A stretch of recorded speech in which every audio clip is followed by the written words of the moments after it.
themselves and seek my face and turn from their wicked ways. Diba? At hihilumin ng Diyos ang bayang Pilipinas. Kung tayo po, ano yung kondisyon? Magpapakumbaba, aamin sa ating mga kasalanan. Amen. Sino dito yung umaamin sa kasalanan niya araw-araw sa Diyos? Sino dito yung sinasabi niya sa Diyos, Lord, kailangan kita, hindi ko kaya ito eh. Amen. Hindi ko kaya ito mag-isa. Diba? Pero pagkasama kita, Panginoon, nagagawa ko yung mabuting magawa. Amen. Amen. Kaya ang ating pong tatalakayin, mga kapatid, ang title po nito, Live a Life That Honors God. Amen. Ano po? Pakiulit. 1, 2, 3, go. Live a life that Honors God. Sino dito yung gusto yung ganitong buhay? No? Yung laging nagbibigay parangal sa Panginoon.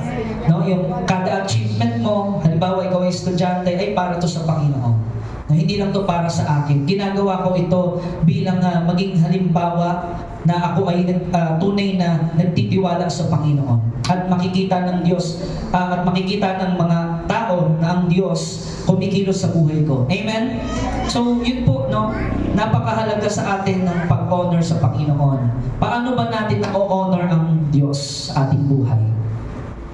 Walang iba kundi sa pagsunod sa Kanyang salita. At napakahalaga, malaman mo ang salita ng Diyos sa araw na ito. No? Sino dito excited malaman yung salita ng Diyos sa araw na ito? Amen. Basahin po natin sa Titus. Ayan. Open your Bible sa Titus chapter 2, beginning at verse 11 to 14. Ang sabi dito, sapagkat nahayag na ang kagandahang loob ng Diyos na nagdudulot ng kaligtasan sa lahat ng tao. Ito ang nagtuturo sa atin na talikuran ang makamundong pamumuhay at damdaming makalaman. At mamuhay tayo sa daigdig na ito ng may pagpipigil sa sarili, matuwid at karapat-dapat sa Diyos. Habang hinihintay natin ang pinagpalang araw ng ating inaasahan, ito ang araw na mahahayag ang kaluwalhatian ng ating dakilang Diyos at tagapagligtas na si Jesucristo, na naghandog ng kanyang sarili upang palayain tayo sa lahat ng kasamaan at linisin tayo upang maging kanyang sariling bayan na masigasig sa paggawa ng mabuti. No? Salamat po sa Diyos. Panandalian tayo yung manalangin. Amang Diyos makapangyarihan sa lahat. Salamat po sa salita na aming natanggap at bubulay-bulayin sa oras na ito. Ang dalangin namin, karunungan, pangunawa mula sa iyo. At ang iyong Santong Espiritu, Panginoon, ang manguna sa umagang ito sa bawat isa sa amin. Salamat po, Ama. Purihin ka, luwalhatiin ka, sambahin ka sa pangalan ni Jesus. Amen. No? So, ang sinabi po, biblical command. Ito po ay utos. Sino po naniniwala inutos ng Panginoon na talikuran natin? Sabi sa verse 12, talikuran natin ang makamundong pamumuhay. Yes, amen. Amen? So, lahat po tayo, papaano natin malalaman kung ang buhay natin ay makamundo o makadiyos? Paano natin malalaman? Sabi po sa Biblia, no, yung buhay na makadiyos, Jesus set an example for us to follow. Amen? Nagkatawang tao ang Panginoong Jesus na muhay na ayon sa kalooban ng Diyos. He lived a perfect life. Kaya nga, He was the perfect sacrifice. No? Alam niyo po yung 10 Commandments? Amen? Lahat tayo guilty doon. Sino dito ang maamin? Lahat tayo guilty doon. Hindi natin na perfect yun. 10 Commandments. Diba? Kahit sabihin mo nga, hindi naman ako pumatay eh. No, pero doon sa ibang commandments, guilty ka. Pwede mong sabihin, hindi ka nagnakaw. Pero actually, if we will continuously meditate the Word of God, lahat tayo guilty ng pagnanakaw. Alam niyo ba, minsan nananakawan mo yung oras para sa Diyos. Sino dito naniniwala? Na yung oras na para sa Diyos na hindi mo binigay, isa kang magnanakaw. Amen po.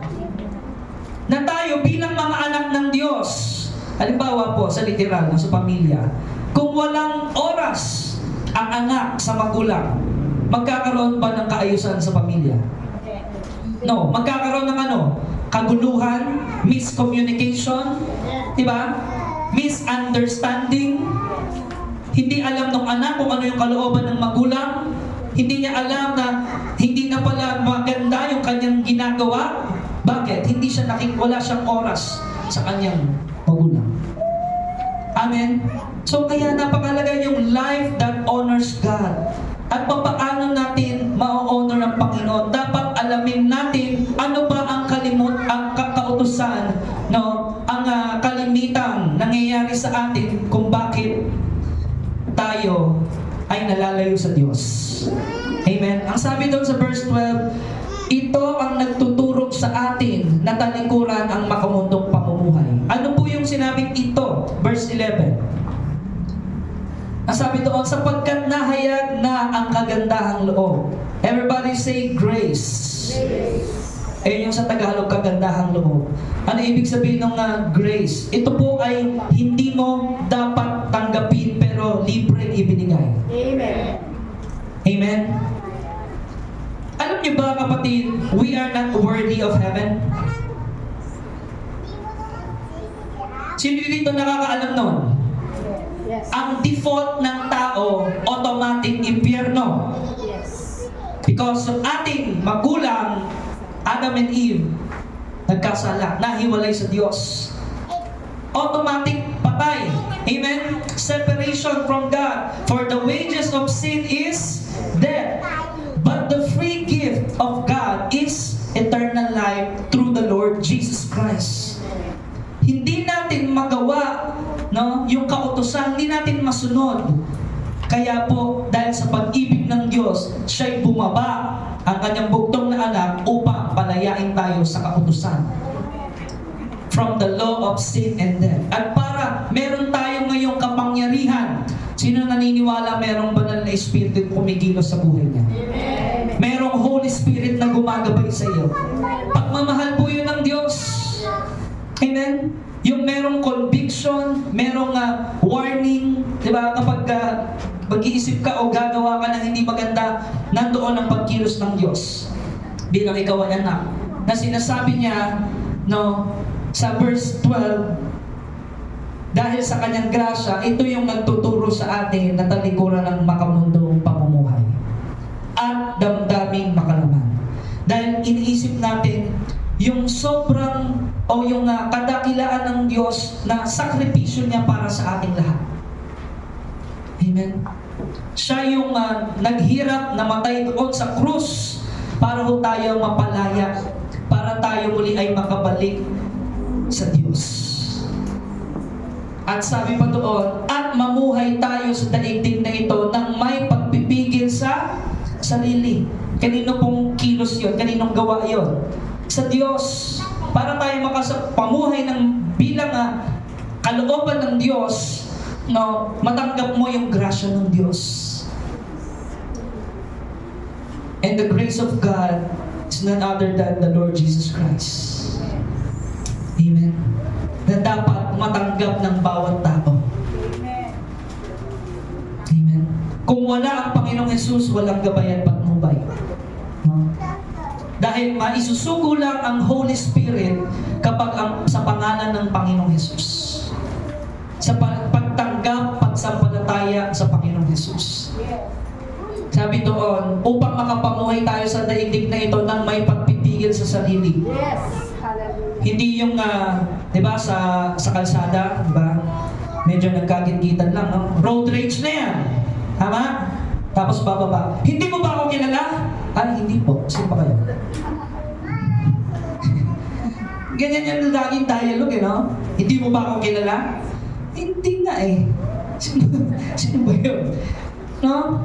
Nagkakaroon ng road rage. Pero kung ikaw ay Kristiyano, ano yung fruit of the Holy Spirit? Patience, self-control, Yes. love, peace, joy. Lord, bless mo po, Panginoon, yung command sa akin, Yes. Lord. Salamat, Panginoon, dahil iningatan mo ako. Amen. Hallelujah. Amen? Laging nandoon eh. Laging andyan ang Panginoon to remind you. Yes. Hallelujah. To live a life that honors God. Amen. Glory to God. Hallelujah. No? Pero yung walang pagtanggap sa Panginoong Hesus, aabot yun sa patayan. Tama ba? Totoo yan. Marami natin nakikita yan eh. Diba? Aabot yun sa patayan. Kasi nga, andun na yung rage. Andun na yung galit. Talagang hindi niya na. Nandilim na yung paningin niya. Walang self-control. Kaya napakahalaga, napaka-essential, importante sa isang tao, may relasyon sa Diyos. Amen. May pagpipigil sa sarili. Alam niya kung ano yung dapat, ano yung matuwid, karapat dapat sa Diyos. Alam niyo yung buhay niya, hindi sa Kanya. Ang Diyos ang may-ari ng buhay niya. Amen. Hallelujah. Amen. Palakpakan natin ang Panginoon.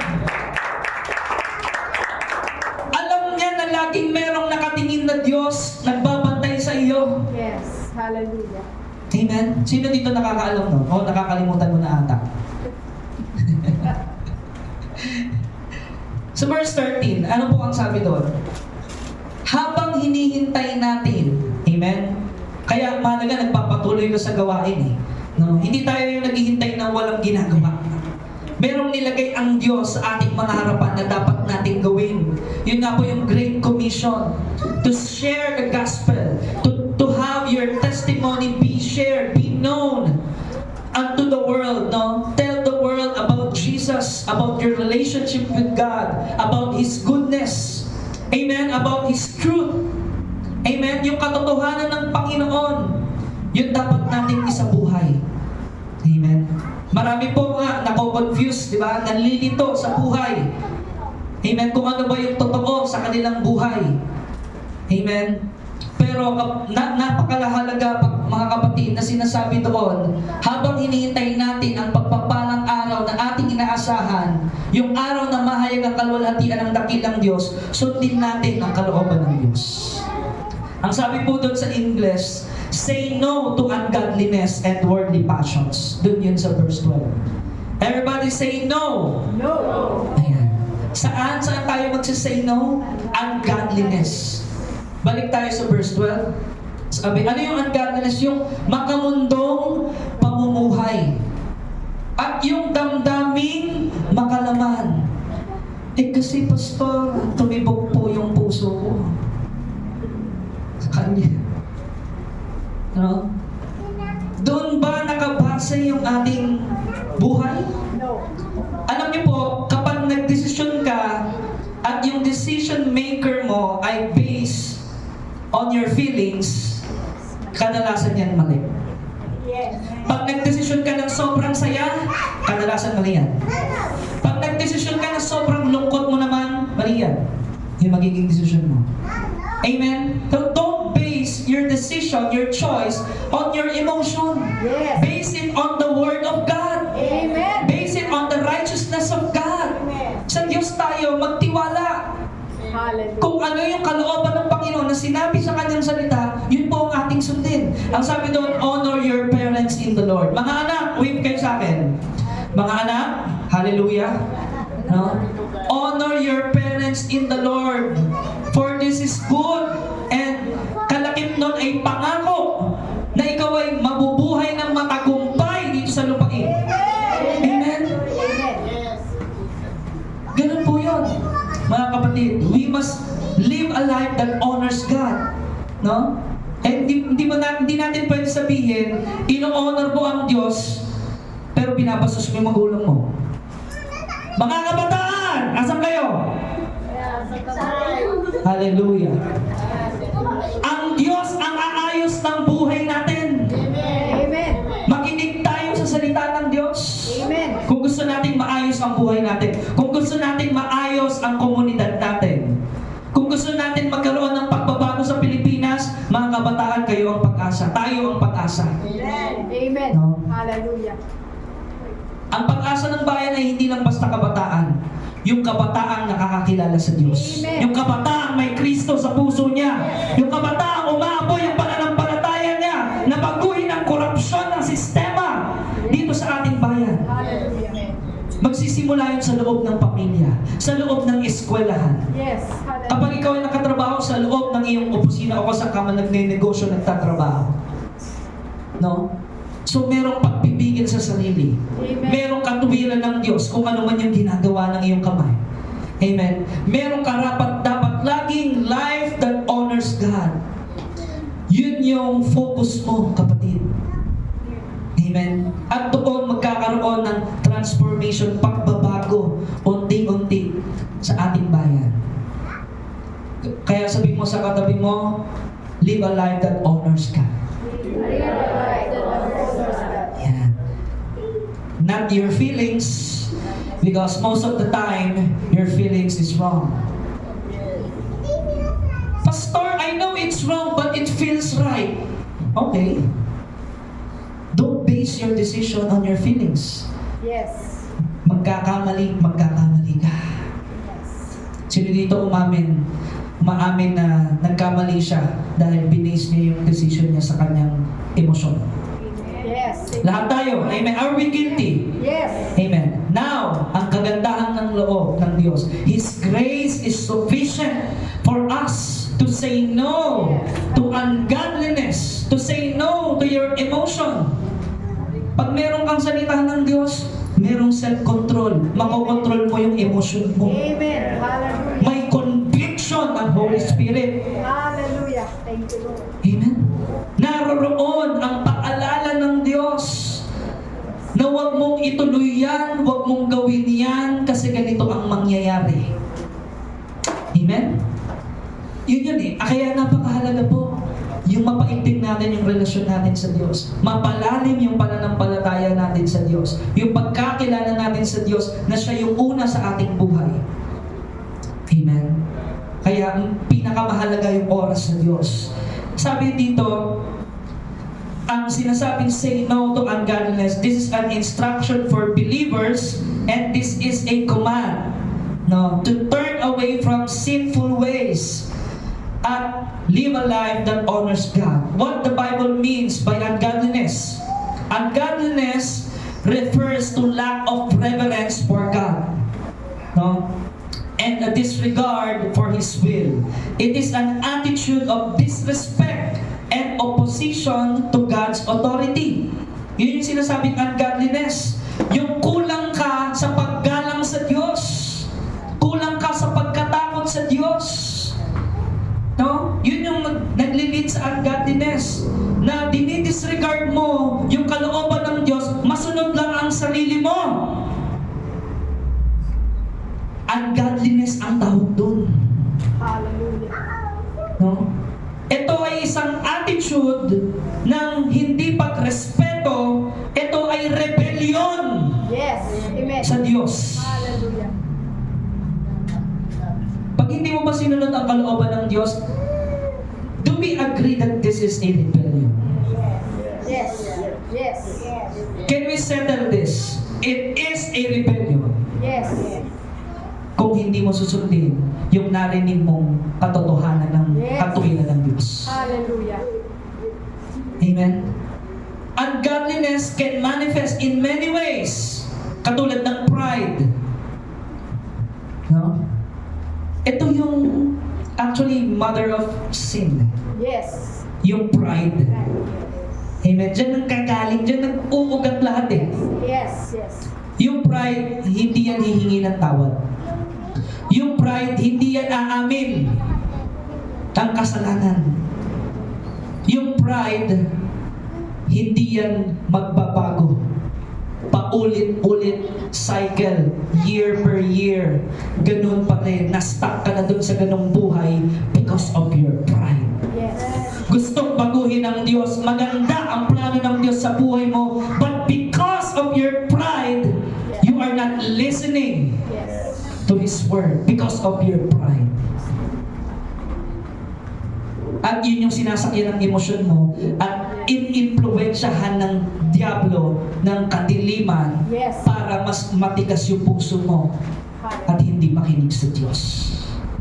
Anong po ang kategorya nun? Ungodliness. No? Ano ba? Selfishness. Amen? Ang totoong pag-ibig po is selfless, hindi selfish. Amen? Ibig sabihin, sinasabi sa Bible, iniisip mo yung ikabubuti ng ibang tao. Amen.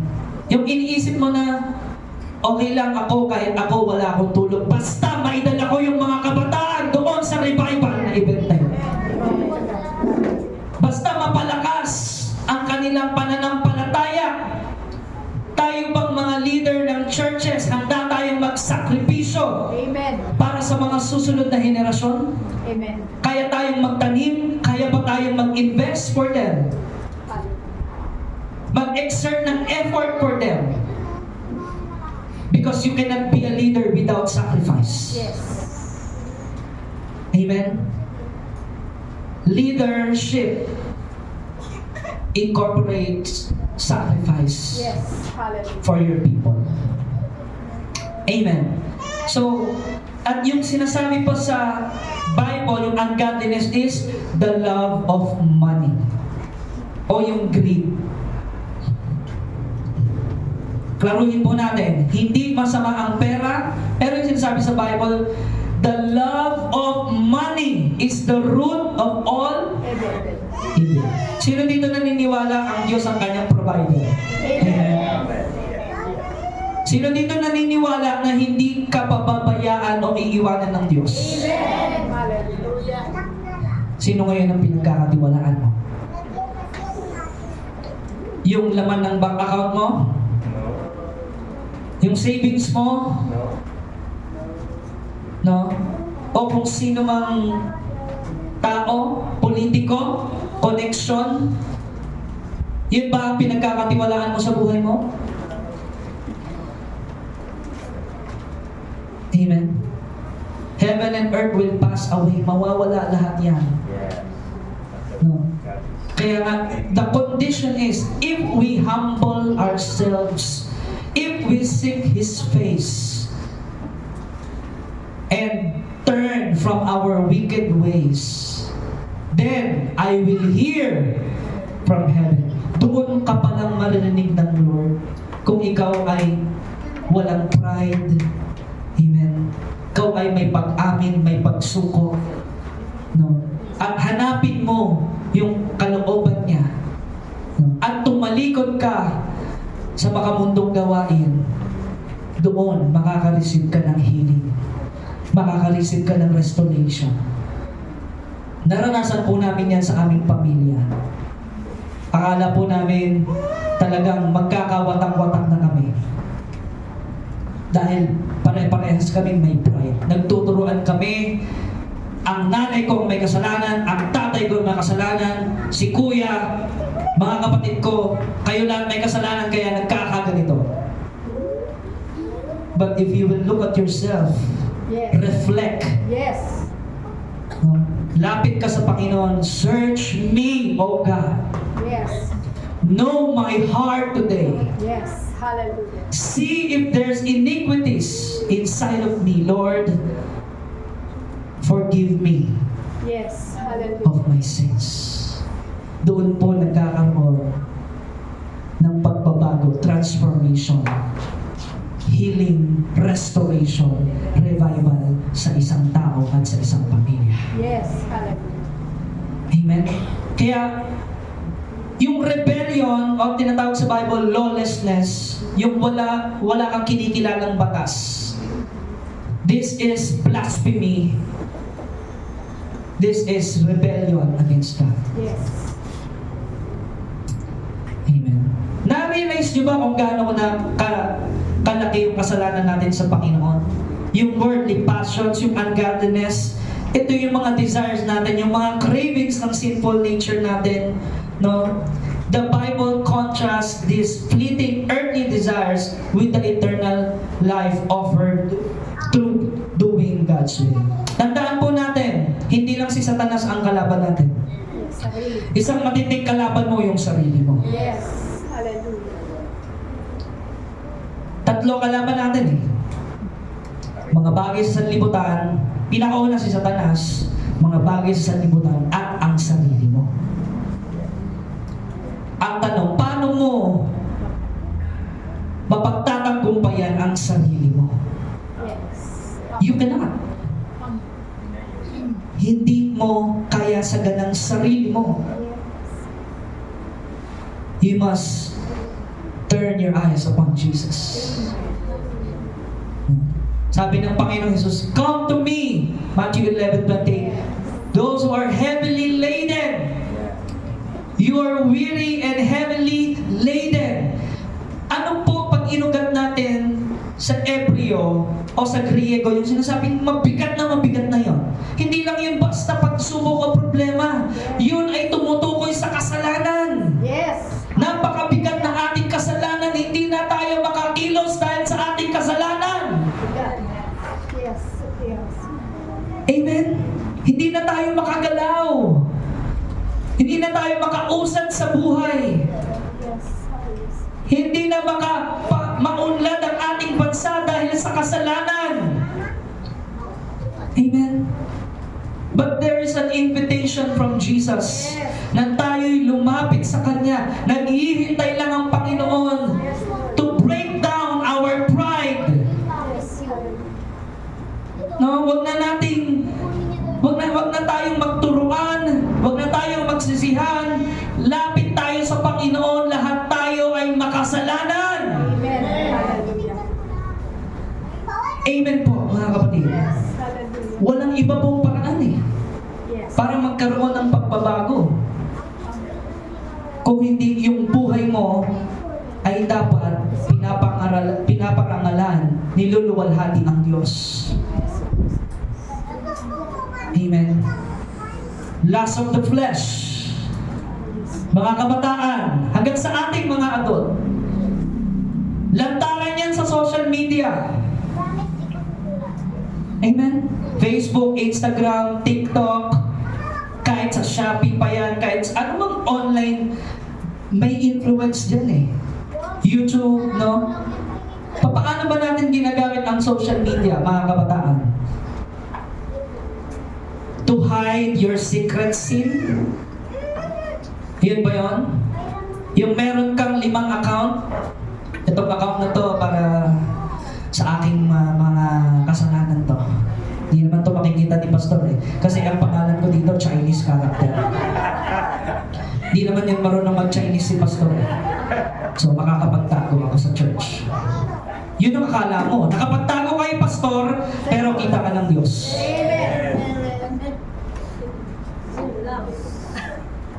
Sino naniniwala dito? Alam ng Diyos kung ilang account meron ka ngayon. Yes. Amen. Sino dito yung gustong magpakumbaba ngayon? At sabihin sa Diyos, patawarin mo ako, Panginoon, tinatago ko ito. Sino dito yon? Yes. Hallelujah. Yung second account mo doon sa second boyfriend mo, third boyfriend, ano po yan? Totoo po yan. Yes.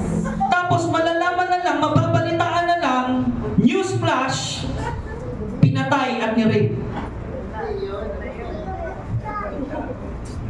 Is this reality? Wow. Yes. Reality. Hindi ko po kayo mababantayan 24 oras, pero ang Diyos, Babantayan tayo. nariyan po. Na bilang anak ba ng Diyos, naaating ba nating, di ba? Alam na, magtago, alam naman natin nakikita niya tayo.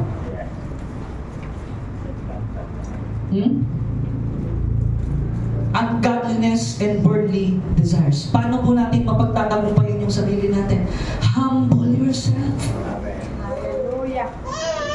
Huwag kang puro sarili mo, selfishness. Break down your pride. Pag kinokorek ka, magpasalamat ka. Dahil mahal ka ng Diyos, gusto kang itama, gusto kang ituwid. Maraming nananalangin sa'yo para mabago ang buhay mo. Minamahal ka ng Diyos. Amen. We don't respond by rebellion. Na wala kayong pakialam, basta buhay ko to eh. Hindi ganun yun. Amen. Lord, Jesus cares for you. Amen. Hallelujah. The Lord for you. Mukhang hindi mo ako naririnig. The Lord Jesus cares for you. Hallelujah. Thank you, Lord. Thank you, Jesus. Hallelujah. Tayo lang ang hindi nagmamahal sa Diyos.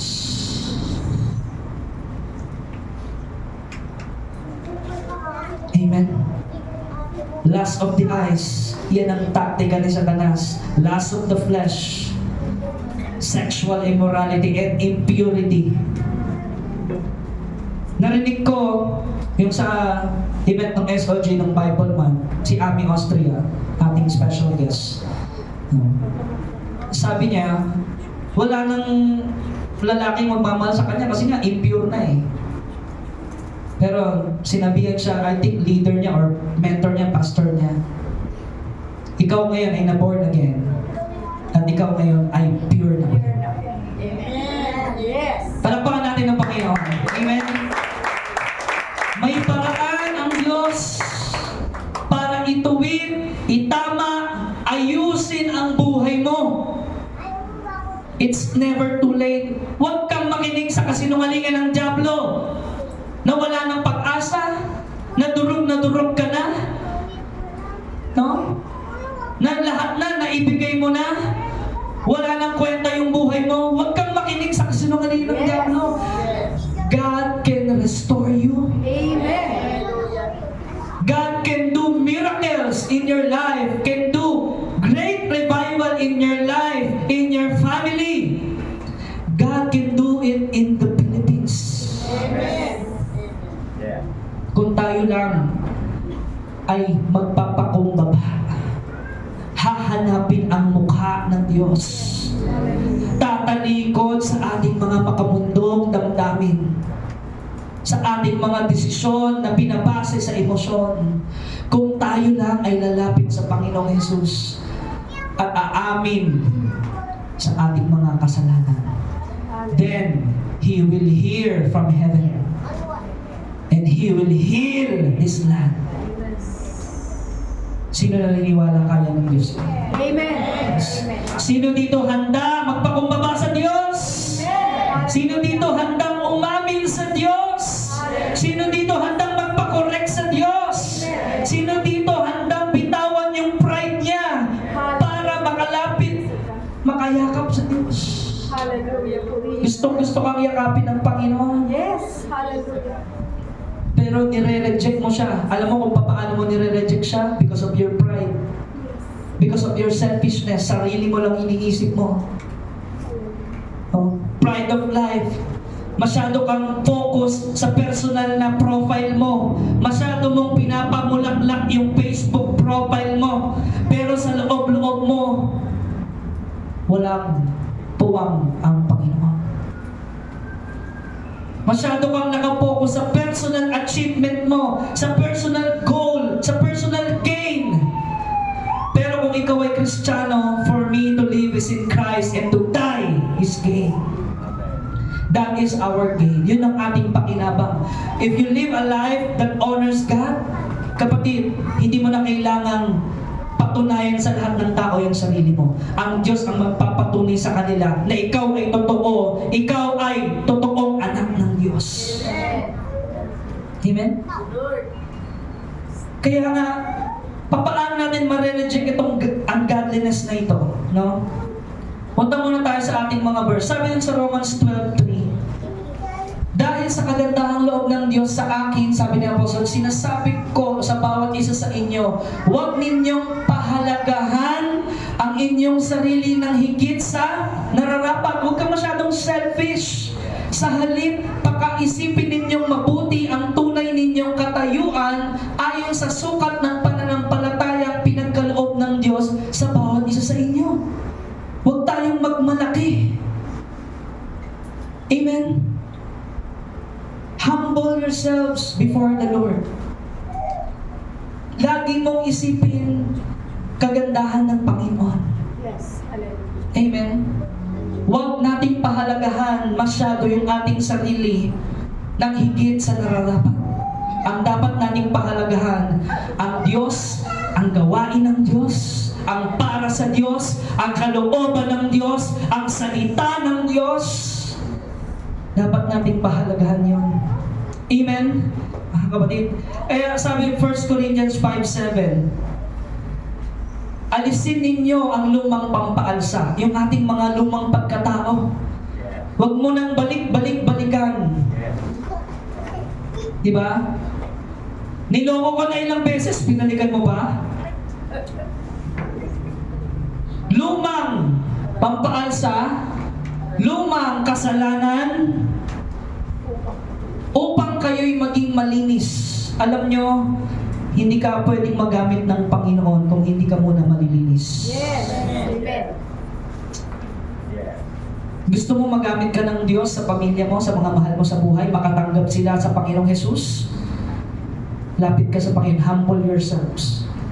Alisin mo, humingi ka ng tawad sa Panginoon. Confess to the Lord. Confess to your leaders.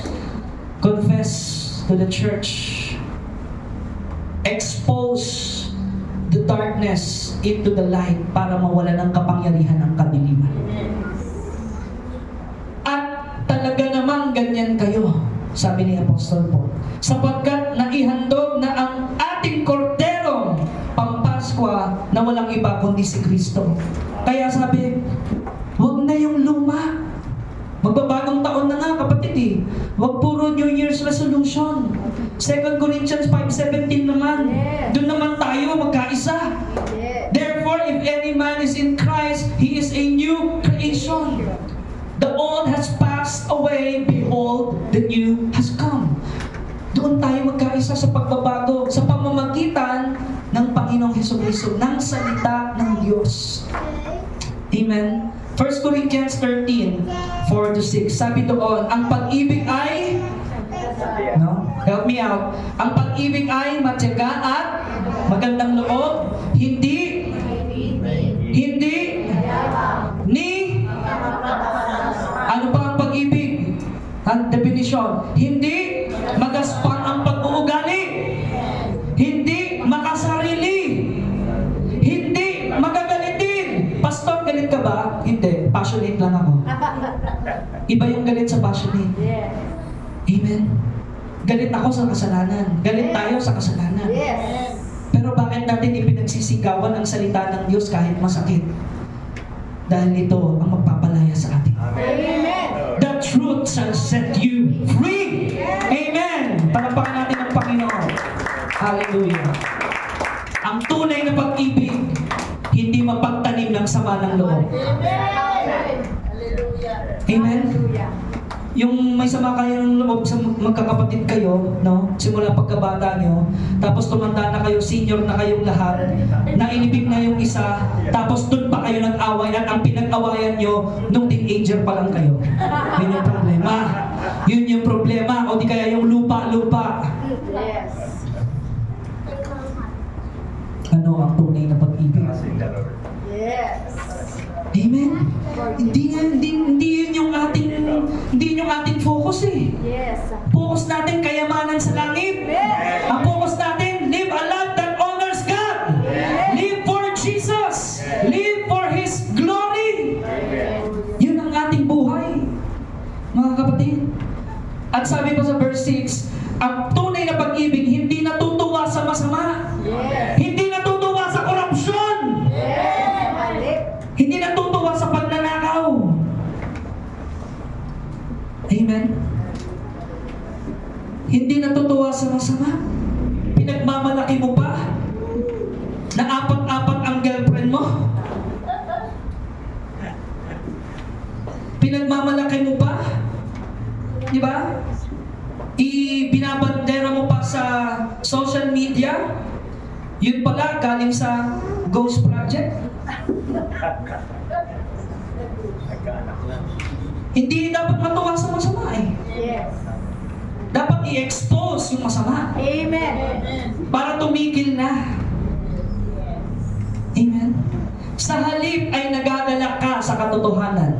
Katotohanan, mahal ka ng Diyos. Ang katotohanan, gusto kang ayusin ng Diyos. Ang katotohanan, gusto kang pagpalain ng Diyos, ikaw at ang iyong pamilya. Ang katotohanan, gusto kang iligtas ng Diyos mula sa kasalanan, ikaw at ang iyong sambahayan. Amen. Yun ang katotohanan. Amen, mga kapatid.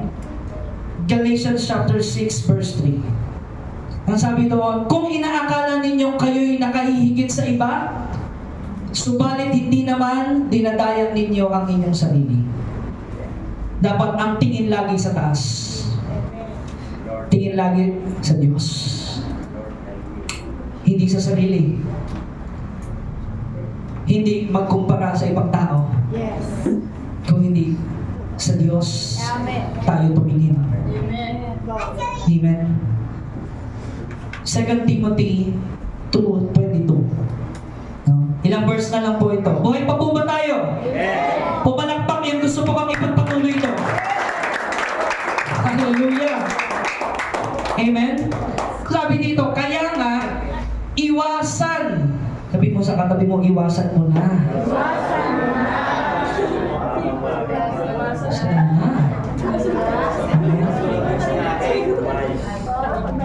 Di ba? Dinilit mo na nga yung isang account, pero nandun naman siya din sa isang account. Ganon din. No? So, iwasan mo na yung mga influensya. Sabi doon, iwasan mo na ang masamang hilig na ng ano? Hindi ko marinig. Yun, nandito naman pala yung mga kabataan. Ano ba bang mga hilig ng mga kabataan ngayon, Pastor? TikTok, di ba? Pag praise and worship sa Panginoon, ganun lang yung taas ng kamay. Pero pag sa TikTok, di ba? Grabe talaga todo eh. Pero pag sa Lord, mananatili. Nakagano na yun. Nahiya ka eh, no? Nahiya ka sumayaw, nahiya ka. Pero pag sa ano, iwasan mo na yan. Itigil mo na yan. Focus on the Lord. Amen? Sa halip ay pagsikapan. Magsumikap tayo, magpakasipag tayo sa Diyos. Gawain ng Panginoon. No? I-advocate natin ang truth of the Bible. Amen?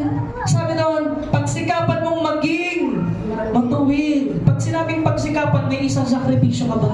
Yes. Yes. Pag nagsisikap ka, di ba, hindi naman madaling magsikap eh. Yes. Kailangan meron kang gawin. Kailangan merong effort. Yes. Kailangan meron kang ilaan na oras. Kailangan lakas. Buong katauhan mo, love the Lord your God. That is the first greatest commandment. Amen. Amen. Amen? Sikapin mong maging matuwid. No? Kaya sino dito yung mga magdidelete na ng mga sinful account? Ayaw. Sige. Mukhang kailangan ko pa talagang ano ha?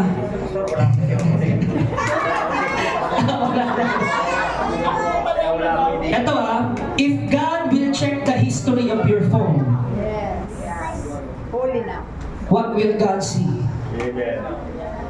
No? Okay? So, sikapin mong maging matuwid, maging tapat. Pagmahal. Tapat, sabihin mo. Di ba? Tutulungan ka naman ng Panginoon eh. Amen.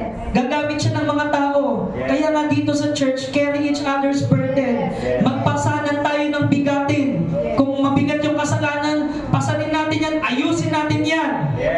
Amen? Hindi tayo nagkukunti na dito. We are in the period of grace. Amen. Wala pa yung judgment day, paparating pa lang. Kaya habang hindi pa dumadating yun, ayusin na natin. Magsikap na tayo. Maging matuwid, maging tapat, maging mapagmahal. Mapagmahal kanino? Una sa Diyos. Amen. Mapagmahal sa pamilya mo. Yes. Sa gawain ng Diyos. Amen. No? Mapagmahal at mapayapa. No? Pwede naman tayo mag-rally ng mapayapa eh. Peaceful rally, katulad ng ginawa namin kahapon sa Cuneta. No? Panalangin para sa bayan. Papuri para sa Diyos. Pag-amin sa kasalanan. Pagsukot sa mga bisyo. Yan ang rally ng mga Kristiyano. Yes. Personal. Amen?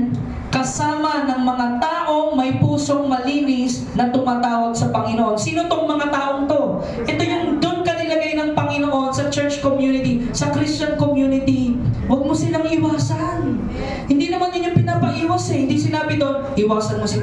dahil may 5 account ka. Walang ganun eh. Iwasan mo si pastor dahil, di ba, meron kang tinatagong kasalanan. Hindi. Ang pinapaiwas sa iyo, yung masamang hiling. At dapat ngang umamin ka doon sa mga taong nilagay ng Diyos sa buhay mo para tulungan ka sa tunay na pagbabago. Amen. Lord. Amen, mga kapatid. Matthew 16 verse 6, ang sabi ng Panginoong Jesus, mag-ingat kayo sa pampaalsang kinakalat ng mga Pariseo at mga Saduceo. Ano yung pampaalsang yan? Yung hypocrisy. No? Dito sa church, hindi tayo Hollywood dito, ha? Hindi tayo mga artista dito. We are children of God. Yes. No? Hindi tayo mga Pariseo at Saduceo. Diba? Ano yung ibig sabihin nun?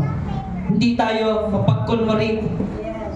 Dapat tayo ang nangunguna sa pag-amin ng kung ano ang kasalanan meron tayo Yes. upang tayo mabago ng Diyos. Amen. Amen? Romans 1:18, dahil merong puot ng Diyos, nahahayag mula sa langit ang puot ng Diyos laban sa lahat ng kalapastanganan at kasamaan ng mga taong dahil sa kanilang kasamaan ay hinahadlangan ang katotohanan. Marami pong humahadlang sa gawain ng Panginoon. Amen? Maraming nagpe-persecute, lalo na po sa ibang bansa. No? Yun nga yung talaki natin nung last time, yung kay Charlie Kirk, assassinated because he was preaching the gospel, he was telling the truth. No? Pero, sabi doon, merong judgment, merong puot ng Diyos. Kung hindi man makuha dito ang hustisya, dahil kadalasan ang hustisya ay para lang sa mayayaman, meron tayong Diyos Amen. na hustisya. Amen. Kung ikaw man ay namolestya, kung ikaw man ay inabuso, kung ikaw man ay talagang nalunod sa kasalanan, may Diyos tayong kaya kang i-restore at mabuhay ng muli sa Espiritu. Amen. Amen. Kaya sabi doon, against all ungodliness, Romans 1:28-32. Ilang verses na lang po ito. Para po malinawan natin, ano ba yung live life honors God. Ito, makikita natin to sa panahon natin ngayon. Dahil ayaw nilang kilalanin ang Diyos, hinayaan sila ng Diyos sa masasamang pag-iisip at sa mga gawaing kasuklam-suklam. Naging alipin sila ng lahat ng uri ng kasamaan, kabuktutan, kasakiman, maruruming pag-iisip, pagkainggit, pagpaslang, pagtatalo, pagdaraya, at masasamang hangarin. Sila'y naging mahilig sa chismis, mapanirang puri, nasusuklam sa Diyos, walang pakundangan, mapagmataas, mayayabang, mapagkatha ng kasamaan, at suwail sa magulang. Sila'y naging mga hangal, mga taksil, mga walang puso. No? Kahit nalulunod na yung mga Pilipino, siging nakaw pa rin eh. At di marunong lumingap sa kapwa.